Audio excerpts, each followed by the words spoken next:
I'm gonna show you how to fill in pivots, dings, and dents. I had to kind of reconstruct this because I think a piece of furniture came down these stairs and it took a nice chunk out of it. So I reconstructed it. I do not recommend reconstructing anything unless it really needs it, or using this product. It's called Loctite Repair Putty. Unless you really have to, because I mean, I don't want it to fail, but it could fail down the road. You know, maybe in the next 20 years somebody's gonna walk down the stairs and it might chip off. I don't think it will, because I'm gonna put a nice I should have put the primer first, but I put this first. It's okay, I think. Epoxies are pretty strong. And then I'm gonna put a primer over it and then paint it.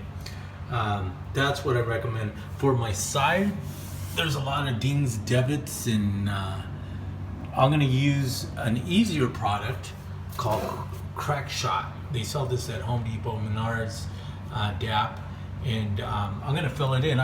It's a weaker filler, but I don't think it's gonna see a lot of action. You know, it's mainly for looks. You know, I don't think anybody's gonna be walking on this.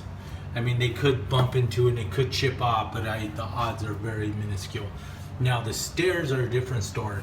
I'm going with it's like $9 for this plastic wood.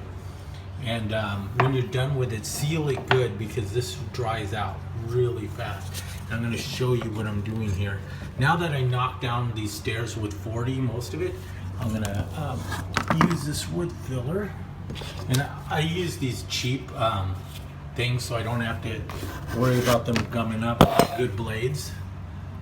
And then see the divots? There we go. And this smells like alcohol. I don't know what's in it, but. And then find all your divots and fill them in. One thing I noticed, see these nail holes right here? Let's deal with these now.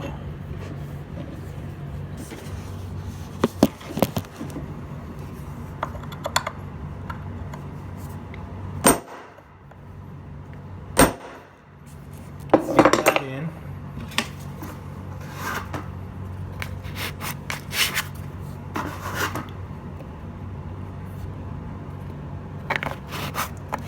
Another thing is, you might want to vac this before you start filling in. I'm doing all the wrong things, teaching all the wrong bad habits, but you should vac it very good after you're done sanding. Vac it very good, and then you don't want it to adhere to a bunch of sawdust. You want it to adhere to the wood. So once this dries, I'm going from my 40 grit, I'm bouncing up to 80, and then from there I'm going to 120.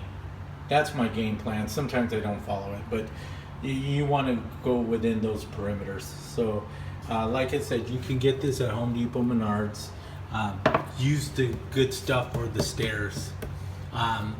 Don't use this unless you have to. If you have a big chunk out of your stairs, you have to reconstruct it. My thing is, I should put the primer first and then put this, because it will grab better than the wood, I believe.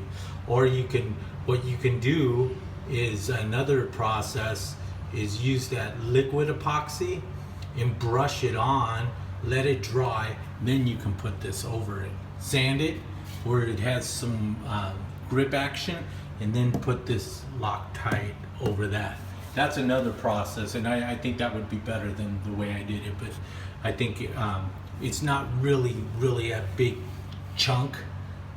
If it was, I would have did that other process. I'm doing this process this way because it's minuscule. So, and you'll see as we go along. Thank you.